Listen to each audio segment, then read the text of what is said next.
আসসালামু আলাইকুম। আজকে আমরা আমাদের একটা সাইডে যাচ্ছি। বাড়িওয়ালা মালিক কল দিয়া বলছে সেন্টারিং খোলা হয়েছে, এর জন্য আমরা যাচ্ছি। আমি নাইম এবং এই যে বিল্ডিংটা দেখা যাচ্ছে এই বিল্ডিং এ যাব আমরা। আমরা ফ্যান বক্স গুলো প্রথম পরিষ্কার করব, পেপার গুলো ভালো করে খুলে নিচ্ছি। খোলার পরে এখন বাড়ি দিয়ে ফ্যান বক্স গুলা ভেঙে ফেলবো। আমরা ফ্যান বক্সের ভিতরে সিলেকশন বালু দিয়ে দিছিলাম যাতে করে না সেবে। আপনারা কি দেন অবশ্যই কমেন্ট বক্সে বলবেন। এর মধ্যেই দেখি আমাদের আরেকটা বিল্ডিং এর আস্তর করা কমপ্লিট।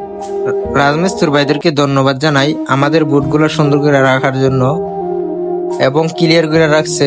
আপনারা ক্যামেরার মধ্যে দেখতে পারছেন কি সুন্দর করে রাখছে বোর্ডগুলো। আমাদের কোনো আর ঝামেলা হবে না, হালকা বাড়ি দিয়েই পরিষ্কার হয়ে যাবে। আর এখানে হয়েছে আমাদের এসডিবি। এই যে উপরে 3টা পাইপ দেখছেন, এগুলো হলো ক্যামেরার লাইন। বাড়িওয়ালার পরামর্শই ক্যামেরা লাইনটা এখানে দেওয়া হয়েছে। এখানে দেওয়া কি ঠিক হয়েছে নাকি আপনারা অবশ্যই কমেন্ট বক্সে বলবেন, আপনাদের মতামত জানতে চাই।